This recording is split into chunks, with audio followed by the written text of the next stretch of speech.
Bueno, muchas gracias por estar acá, a todas las personas que pudieron acercarse. Sé que es un día un poco difícil, a veces en la semana hay muchas personas dando clases, así que los que pudieron venir les agradezco enormemente la compañía.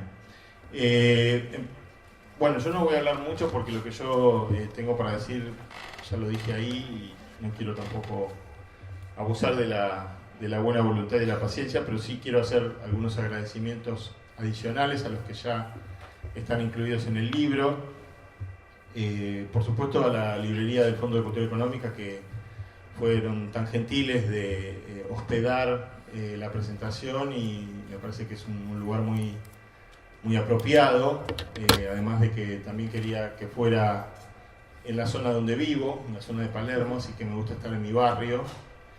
Pero bueno, quiero agradecer además a la librería del fondo, a la editorial Eudeva, que han sido realmente muy profesionales en la edición del libro. Yo estoy muy satisfecho con el resultado, y bueno, quiero mencionar en primer lugar a Gonzalo Álvarez, al presidente de Eudeva, con quien establecí una relación hace unos 2 años más o menos, cuando lo conocí y le llevé el manuscrito, y él siempre fue muy comprometido con la edición, y creo que el éxito del trabajo tiene un gran mérito de Gonzalo.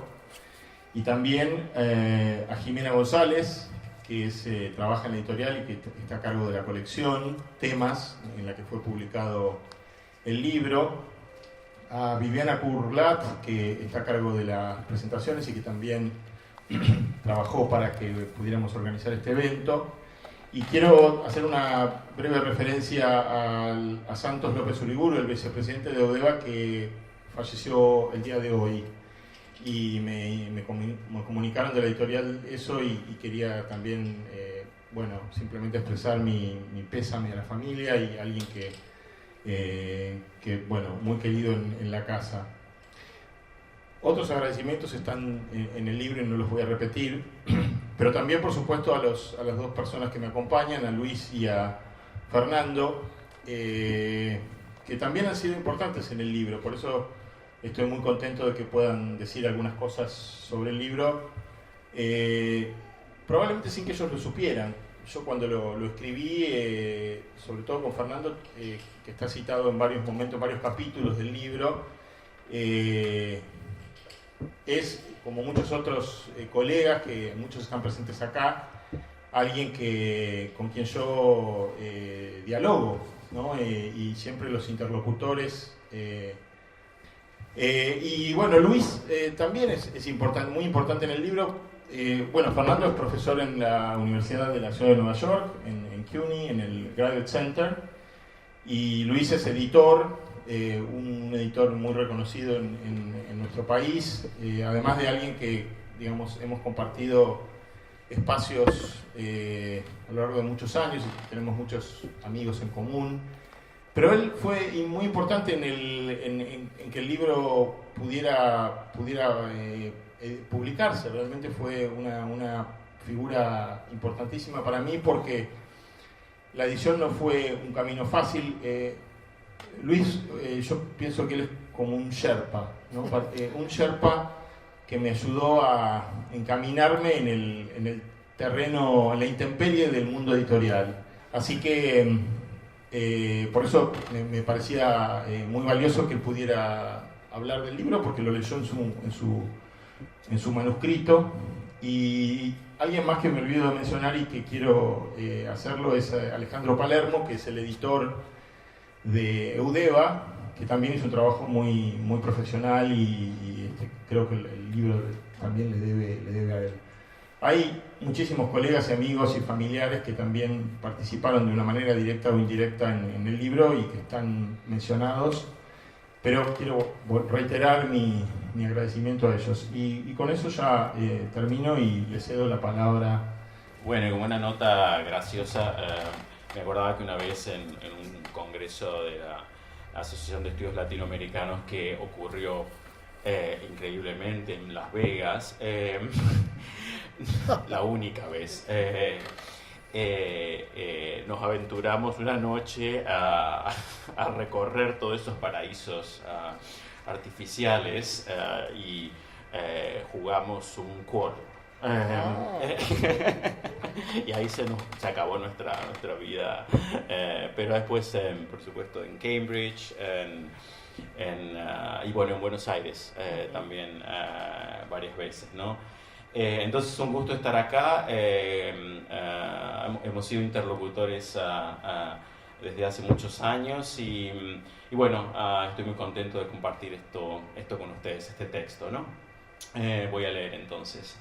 Quiero empezar citando dos proyectos de museo. El primero corresponde al de la muestra que tiene lugar ahora, como todos los veranos septentrionales, en la azotea del Metropolitan Museum of Art, en el Museo Metropolitano de Nueva York, donde se expone una instalación del artista rosarino Adrián Villarrojas, titulada Teatro de la Desaparición. Se trata de 16 esculturas resultantes de decenas de objetos replicados en 3 dimensiones de los 17 departamentos en los que se divide el dispositivo curatorial del Met. Las réplicas en 3 dimensiones fueron realizadas utilizando 2 métodos.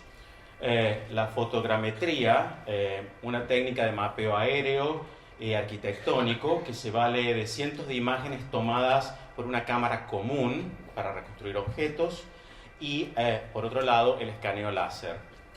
Después de utilizar estos 2 métodos, Villarrojas fusionó, ensambló estas réplicas unas con otras y con formas de su propia invención. El tema de la colección y el museo están en el centro de la obra de Villarrojas, que se proyecta monumental contra el monumental paisaje urbano de Central Park, visto desde arriba. Villarrojas recorrió los 250.000 metros cuadrados del Met para mostrar, según declaraciones que hizo al New York Times, y lo cito, la manera en que las cosas, things, son parte de la vida cotidiana de la gente y cómo la museología, en su operación de congelamiento, saca las cosas de su existencia ordinaria que habían compartido con los humanos. Los objetos del Met, extraídos de todas partes del mundo, que una vez fueron usados para alimentarse, para la lucha o en ceremonias rituales, lamenta Villarrojas, ahora son preservados detrás de vitrinas, estantes, protección, sistemas de seguridad, barreras, guardianes, todo tipo de artefactos que les arrancan la vida, son 2 palabras suyas, de la categoría, de la trayectoria, y esta palabra es importante, de la trayectoria natural de uso, reciclaje y regeneración de cada objeto. El artista espera así renovar, la palabra en inglés que usa es rejuvenate, rejuvenecer, en palabras de sus declaraciones del New York Times, la colección, y los ir trayendo estos objetos de vuelta a la vida.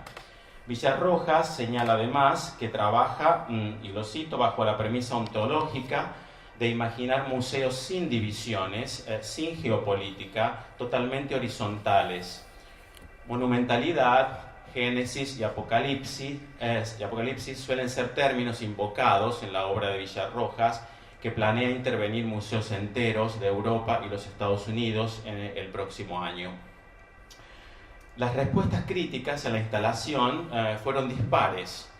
El New York Times la valora, sobre todo porque el artista parece escapar en esta muestra de los, cito, instintos destructivos de su obra anterior.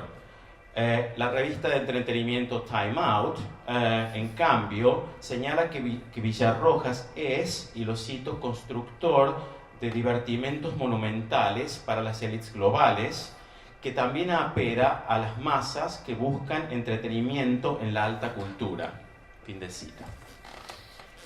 El segundo proyecto de museo que quiero citar tiene que ver con reproducciones, pero es extremadamente más modesto, casi su opuesto en tiempo, escala y espacio. Fue promovido por un santiagueño, Ricardo Rojas, en 1909. En los comienzos de la era que analiza Álvaro en el Museo Vacío, se encuentra en un pasaje de la Restauración Nacionalista, donde Rojas promueve la formación de museos escolares de calcos, esto es, de reproducciones, de obras europeas para la enseñanza artística en las escuelas. Normalmente los calcos eran de yeso, ¿no?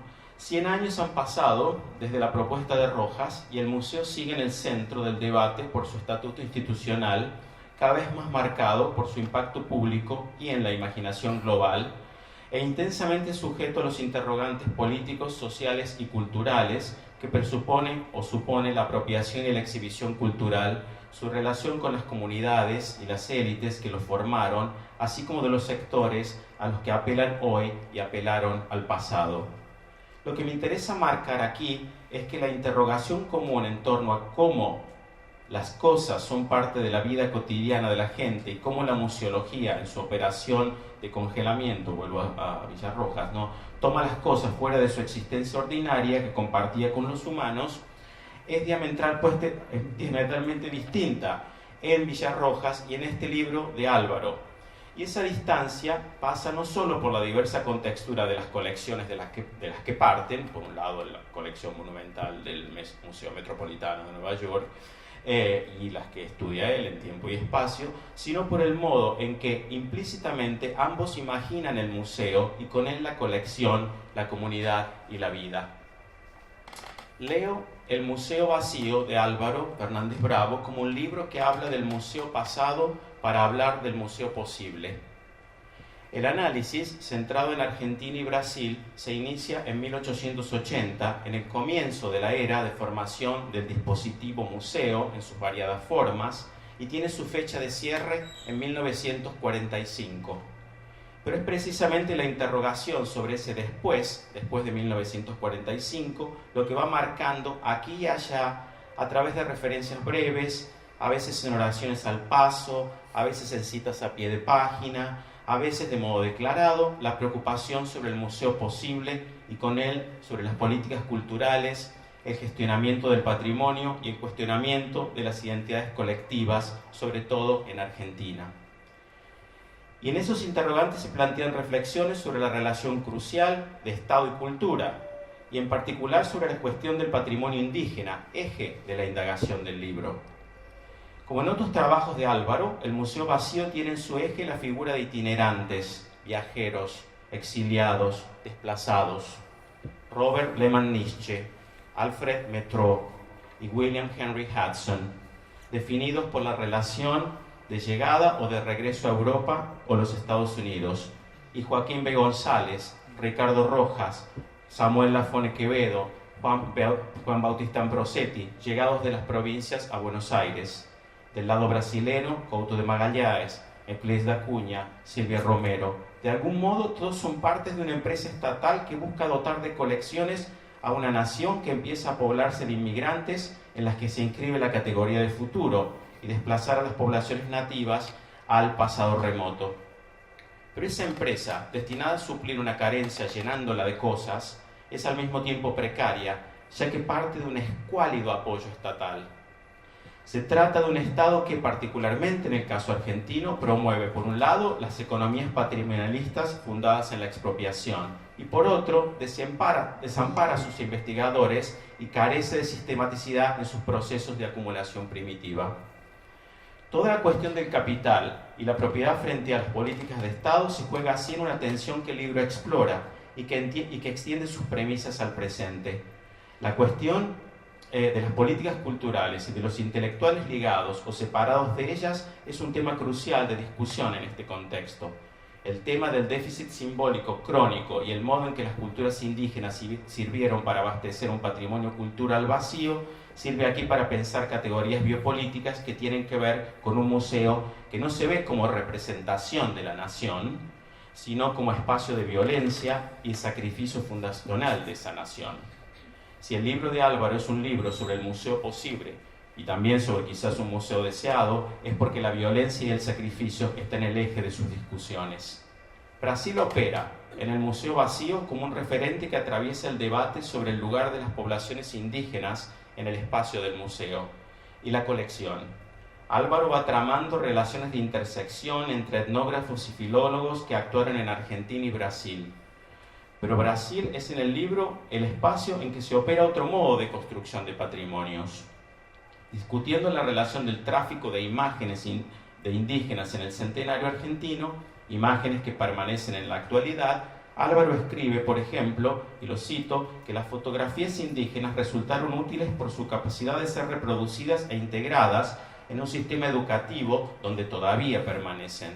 La Argentina continúa prestando poca atención a su población nativa en instituciones públicas. No existen museos indígenas o un ente equivalente al FUNAI, la Fundación Nacional del Indio, en Brasil, ni tampoco un museo del indio, como en Río, por ejemplo.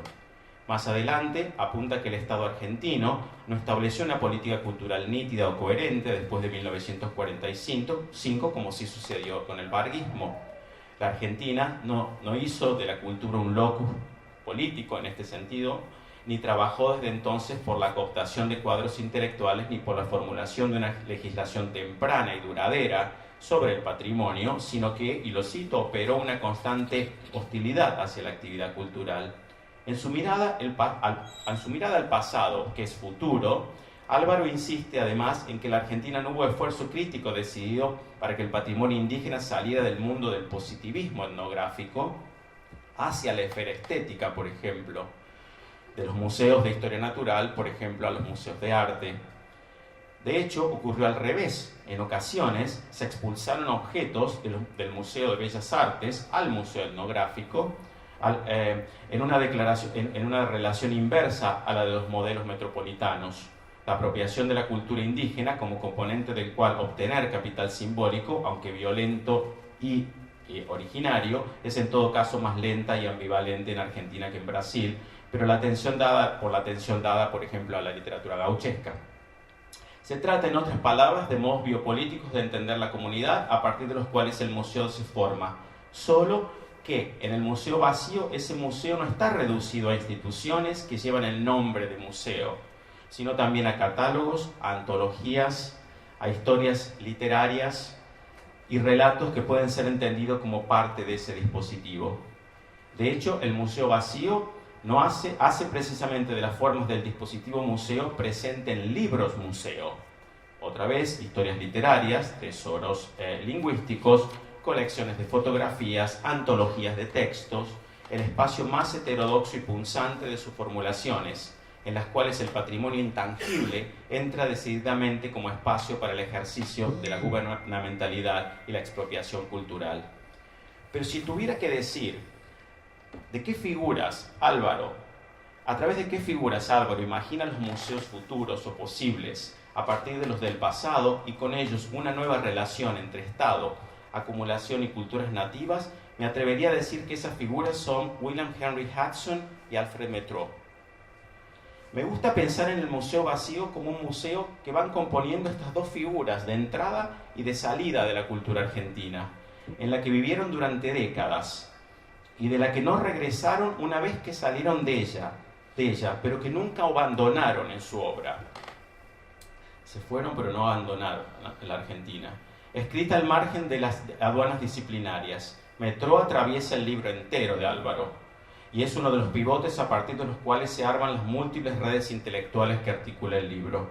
Hudson aparece casi al final, pero con una resonancia afectiva, diría yo afectiva, difícil de obviar.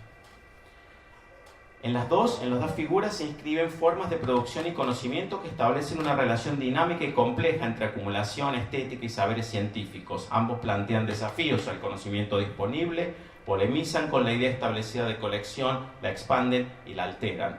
Hudson y Métraux son figuras híbridas desde el punto de vista de la filiación, de la comunidad y de los anclajes epistémicos. Cito a Álvaro: nada más lejos de Métraux que una visión positivista de las culturas indígenas. Métraux reinsertaba los objetos artísticos en el mundo social de donde habían sido extraídos. De hecho, se ocupó de los indígenas como agentes vivos, contemporáneos y activos de la cultura indígena en los años 20 y 30. En el caso de Hudson, Álvaro dice que, y lo cito, es difícil saber dónde está, ya que su obra opera entre la descripción y la narración, entre problemáticas científicas y estéticas, desde una noción de pérdida que es ganancia.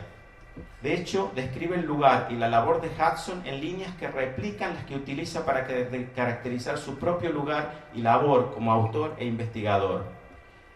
Dice de Hudson: la posición intermedia híbrida de Hudson es fundamental a los debates actuales sobre la caída de las jurisdicciones nacionales y la disolución de las fronteras rígidas, no solo geográficas y políticas, sino también discursivas, disciplinarias y epistemológicas. Y por otro lado, dice de su propio lugar de enunciación, que está más allá, y lo cito, de aduanas que controlan el tráfico de mercancías, sino también de la circulación de discursos, sobre todo cuando éstas atraviesan las fronteras disciplinarias, y se describe el mismo situado sobre todo en un lugar intermedio, en un entrelugar elegido y deliberadamente incómodo frente a los comportamientos estancos. Esa incomodidad es la que debe operar en un museo que se interroga por la posición de objetos cuya trayectoria aún no se ha detenido, en palabras de Álvaro. Utilizando el mismo concepto de trayectoria que no se ha detenido, de alguna manera, Villarrojas condena las prácticas que arrancan la vida y la trayectoria natural de los objetos. Pero uno y otro se sitúan en diferentes lugares para repensar esa trayectoria. Desactivar esas formas de congelamiento de la cultura no consiste solo en imaginar, quizás como lo hace Villarrojas, un museo sin divisiones internas, desde una posición que privilegia lo espacial, incluso lo arquitectónico, y donde la vuelta a la vida, reuso, reciclaje, rejuvenecimiento, regeneración, comienza por una operación de ensamblaje sin sutura de calcos, a los que paradójicamente no se puede tocar la instalación de Villarrojas. Álvaro Fernández Bravo, en cambio, propone recuperar esa trayectoria y lanzarlos hacia el presente y hacia adelante, pero subrayando que se trata de todo de objetos, y lo cito, que albergan una resistencia y una carga histórica imborrable. Ese reclamo de resistencia y de carga histórica imborrable es lo que hace del Museo Vacío un libro para el presente y también para una teoría crítica de un futuro comunitario. Gracias. Buenas tardes. Siempre pienso que no va a llegar nunca este momento. Siempre pienso que se invierte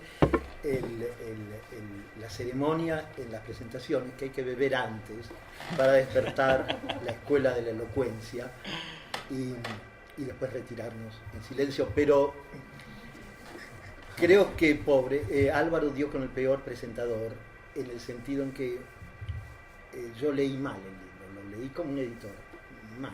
Los editores leen generalmente mal los libros.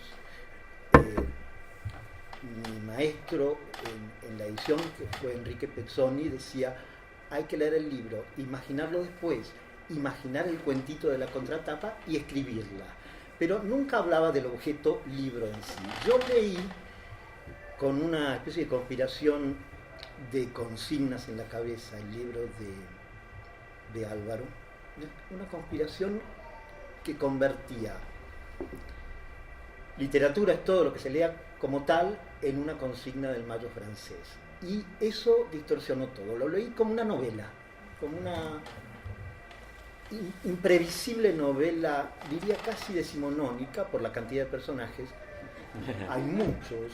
Digo, si yo hubiera tenido que hacerle un reparo, le hubiera dicho: Álvaro, saca algunos de los personajes, ¿no? Lehmann, Nietzsche, Métraux, que sin duda hace el arco perfecto con William Henry Hudson, pero en el medio había traído unas anotaciones, pero leerlo obliga a que me saque los anteojos porque tengo un problema de velocidades y distancias con la retina, y me convertiría en una especie de pensador con partitura, no el de Rodin. Estos demasiados personajes hacen que aparezca en las primeras páginas uno particularmente simpático y antipático a la vez, que es Hiram Bingham, ¿se llama? Hiram Bingham fue el inspirador de Indiana Jones, o sea, un inspirador en sustracciones culturales, como es y eso me recordaba un verso que yo sabía en la adolescencia de Cardenal, que decía: no tenían dinero, de Tahuantinsuyo, de los incas. Y cómo se había apropiado este personaje de objetos del Machu Picchu y empezaba a vaciar ya ese museo vacío que como novela también tenía un título perfecto, con resonancias de Macedonio, ¿no? Con resonancias de Stanislav Lem, ¿no? Ese museo vacío perfecto, que es realmente, si uno lo lee atrevida o equivocadamente o oblicuamente, como lo lee un editor, tiene estas ventajas de ser o un conjunto de relatos muy buenos o una novela con demasiados personajes. A medida que transcurría esa lectura y que veía como notas al pie imaginarias, siempre lo que más me gusta agregarle a un libro son notas al pie que nunca le voy a hacer, el destino de Hiram Bingham, este Indiana Jones, parece más de Mark Twain que de Dickens, porque termina creo que en Connecticut. Esto no está en el libro, esto parte de esa especie de fuera de campo que uno desarrolla con la lectura y con el placer de la lectura, porque más allá de su seriedad, de su absoluta seriedad, de la investigación académica de Álvaro, hay algo también en el narrador de Álvaro que es una especie de explorador poeta, que encuentra recursos casi ilimitados y encuentra una especie de recurso que es esta retórica de la pérdida. La encuentra con una especie de mecanismo de funcionamiento exacto y perfecto siempre en Latinoamérica.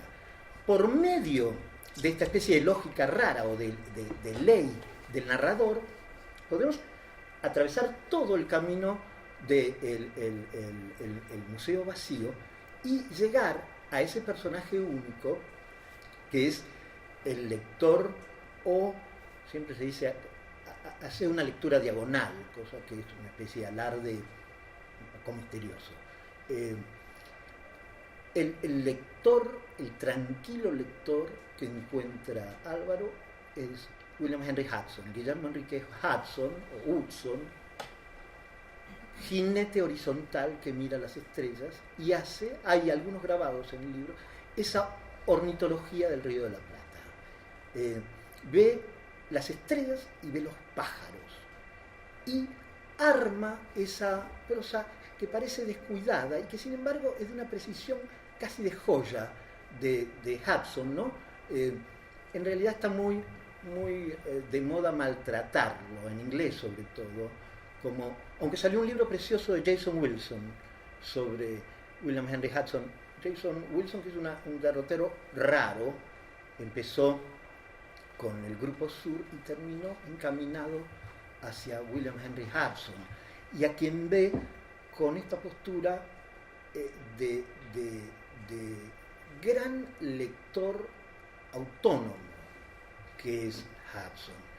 Pero eso en el libro de Álvaro es formidable, esta especie de aparición sucesiva, como en una buenísima novela victoriana, de personajes que duran unas páginas, ¿no? En el caso de Hiram Bingham, por suerte, desaparece rápido, no es como la saga de Indiana Jones, que tal vez dura demasiado.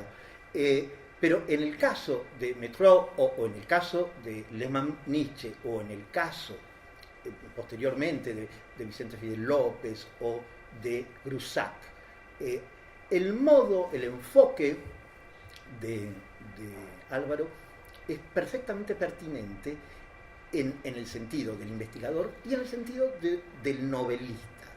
Finalmente, en esa especie de raro ejercicio, uno no encuentra, como puede esperar leyendo tantas cosas de Latinoamérica, desaliento. Encuentra una gran visión, una gran mirada, una mirada muy abarcativa y muy generosa del pasado y muy alentadora en relación a nuestras propias pérdidas y pobrezas. Yo había pensado, para terminar de hablar, leerles un pequeño fragmento de un poema de Elizabeth Bishop, que de algún modo estuvo siempre también en trance, como pasajera en trance, entre Brasil y Estados Unidos, que se llama Un arte. Ese arte es el arte de perder cosas, The Art of Losing. Veo que ya hay una buena primera queja, muy bien. Pero después me enteré que eso que yo creía que era una especie de proeza propia había sido muy practicado en lengua castellana y que Elizabeth Bishop estaba muy traducida, entre otros, por Octavio Paz. De modo que quiero terminar esto con una nota pesimista de un poeta que es precisamente del Fondo de Cultura Económica, que se llama Gerardo Denis, y es un poema que se llama Cultura, que es finalmente donde me parece que todas las terribles cosas que nos pasan en las presentaciones y en el mundo de la edición van a parar. Ahora sí voy a tener que hacer la contorsión.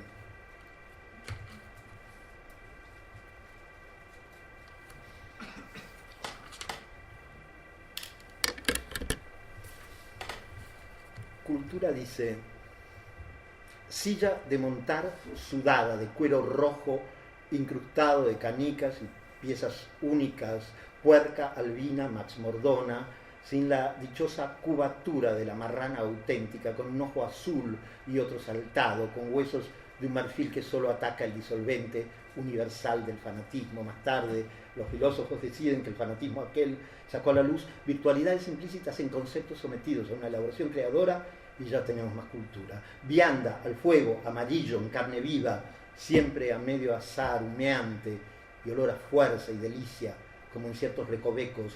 Ex niña prodigio babosa, vestida de papel impreso en letra diminuta, pegadas las palabras de ritmo dactílico para clítoris, capuletos, anímula, guágula, blándula, péndula. Serías querible sin tanta farsa que atrajo huéspedes infames y los alojaste por incurable chifladura. Vámonos a echar Corcovia, vámonos una noche que nadie se entere, dejando la Academia a los macacos y los hechos apostólicos del mono auténtico, pavomercadotécnicos, qué sé yo. Vámonos a equivocar de otras maneras, que ellos sigan la opereta de la toga y el birrete, la venera y la museta, el congreso y los viáticos. Lo han ganado, lo desean. ¿Qué ocasión? Bueno, esto